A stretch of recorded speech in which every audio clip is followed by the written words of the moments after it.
Hey everyone, welcome to the next video, and today I want to talk about if you can actually learn Spanish fluently in 3 hours or less per week. So this is the third video that I'm doing today. The first one being about the actual offer, the new offer that I'm coming out with to be the last Spanish program that you ever use to actually learn Spanish fluently. I'm super excited about it, so go watch that one. I kind of go through the whole core offer and the bonuses that are going to be in it, and I'm looking for your feedback to see if it's something that I should create or not, if you're interested in it. And then I spoke about progress milestones, why they're important to see what your progress is and how to stay motivated. And then today I'm going to talk about what I just talked about. It's just the 3 hours or less per week. So why is this so important? It's important because I found myself when I was learning French and different languages. It had it happen with Spanish because I had to relearn Spanish, but it had it happen with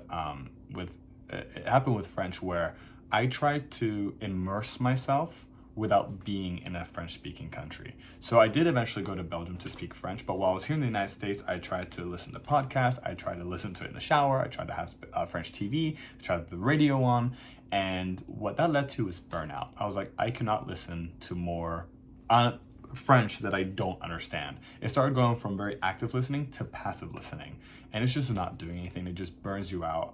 I'm not a very big fan of multitasking. I'd rather do one thing and do it very well and have all my focus on it. So, doing something while having the French radio in the back, at times it kind of helped, especially at the very beginning, because I could kind of see the cadence of someone's tone. But besides that, it was just burning me out. So I thought, okay, how can I really 1 hour every other day, 3 times a week, learn French.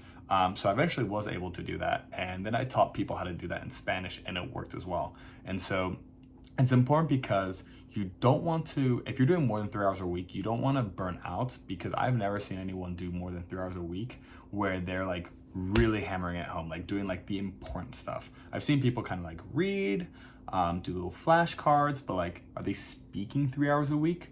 Usually not. And if they are, they're getting really good at a language.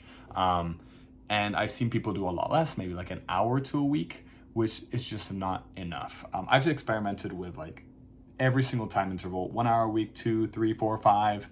And I saw that 3 was just a really, really good cadence. And it was just amazing for language learning, because 1 a week, it's just not enough. The next week when you try to learn it again, all you're doing is remembering what you learned last week for 3/4 of the time, and then spending 15 minutes learning something new. Twice a week, okay, we're getting better. That first time a week, you're learning something new, and then that second time a week, you are remembering what you did last session, but not as much, and you're learning quite a bit more. So you're kind of maintaining, kind of getting better. It's at a slower pace, but you're doing good, right? You're spending time with it. You can definitely learn. It will take longer, but it's good. 3 times a week, that's what I call acceleration. That's when you are hitting it hard. You just don't give your mind enough time to forget, because you're hitting it Monday, Wednesday, Friday, or Tuesday, Thursday, Saturday, however you want to hit it. And by the time you come the next time, you just hit it two days ago. So you don't have that much to remember. Maybe you'll spend 15 minutes out of the hour remembering, and then it's 45 minutes of new stuff, 45 minutes of new stuff, 45 minutes of new stuff, and just go, go, go, go. And then there's 2 days of a break between Friday and Monday, or Saturday and Tuesday. So you kind of give yourself that break that you desperately need, because it's hard stuff. It's hard learning languages. Yeah. And then when I did 4 times a week, 5, 6, 7 times a week, I remember I had a calendar, an Excel sheet with different Portuguese partners and French partners. And then one day I would just try to do all French. One day I'd try to do all Portuguese, or I'd do different times, and I burnt myself out. Even at 4 times a week, I found that I was burning myself quite a bit. And then I would stop for a month, 2 or 3. And I was like, whoa, this is not good. I found that 3 is that uppermost where you are on fire, you are learning, but you are not burning out. And if you kind of need a week off, you can take a week off, and then you come back, and then you're going. And it really does make a difference to be 3 more than 2. It just is. Try it out for yourself. But yeah, so that's why it's important. And how? So how are we going to spend only 3 hours a week practicing Spanish to become fluent in like a year, which is what I help people do in my program. The number one, there's three things. Number one is you have to focus. If you're only going to do 3 hours a week, you have to focus on the important stuff. The really, really important stuff. You can't avoid the important. So what is the important stuff? It is speaking with language partners. Sometimes it's not.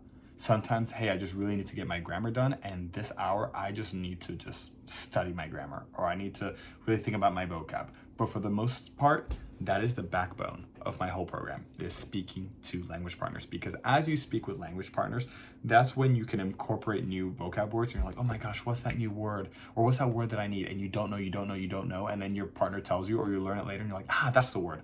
I'm not gonna forget it. Or with grammar, like, try to read a grammar book without trying to speak Spanish.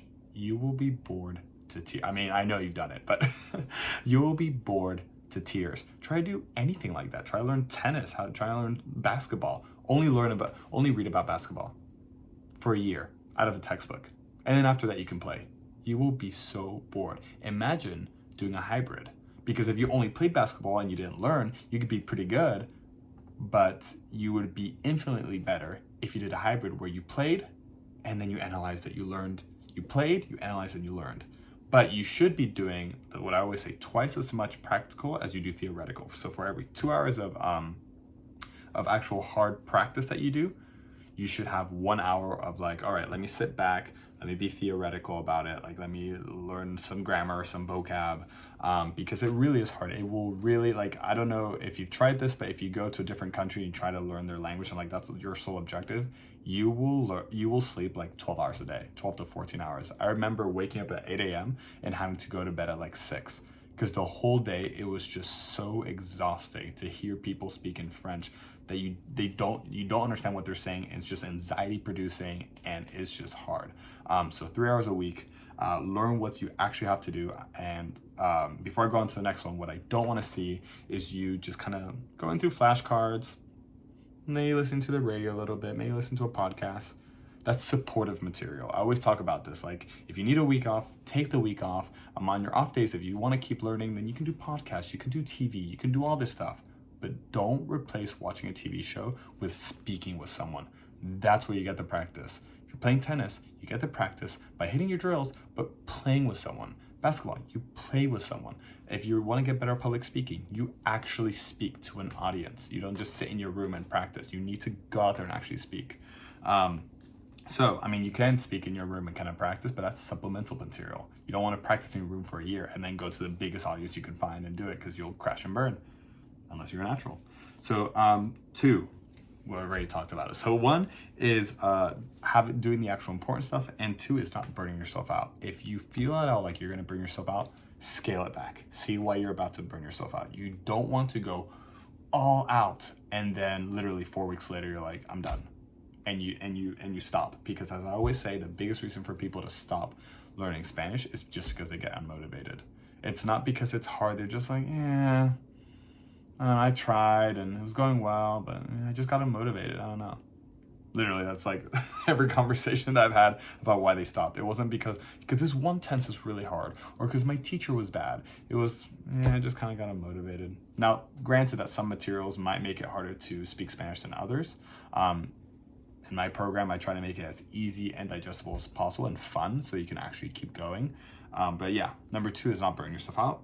And 3 is staying consistent. It's all in one, is making sure that every week you show up. If next week you can only do 2, then just do 2. If next week you can only do 1, just do 1, then back to 2, then back to 3, but don't stop. The person who doesn't learn Spanish is the person that completely stops entirely. I would rather you do once a week for a year than 0. I'd rather you do once a week than 3, 4, 5 times a week for a month and then nothing for 6 months. I've had people, they're like, yeah, I'm going to do 4 to 5 times a week. I'm like, are you sure? Yeah, I got it. They do about 3 to 4 weeks and they're burnt out, and I don't hear from them. What's going on? Man, it was really hard. Dude, that was like 6 months ago. Yeah, I've just, been busy. No, you got burnt out. It wasn't something sustainable. Think about the gym. I used to work in a gym. Think about a gym. If you are just starting off and you go into the gym 6 times a week, more than likely you can't sustain it and you're going to crash and burn with a diet. If you go too low in calories, you're going to crash and burn. You have to keep something that you can actually learn from. If you're in the gym, it would be better to do 10 push-ups a day, 10 pull-ups, 10 squats, than nothing at all. But if you can actually keep it consistent, then that's better. 1 is better than 0. That's all I'm saying. So with this, I hope it helped. I hope you see now how you can learn Spanish in 3 hours a week. It's totally possible. You can do it, and I will see you in the next video. Remember, go to the description. I have all my information there. Let me know if you're interested in this program that I'm putting out, and I will see you in the next video.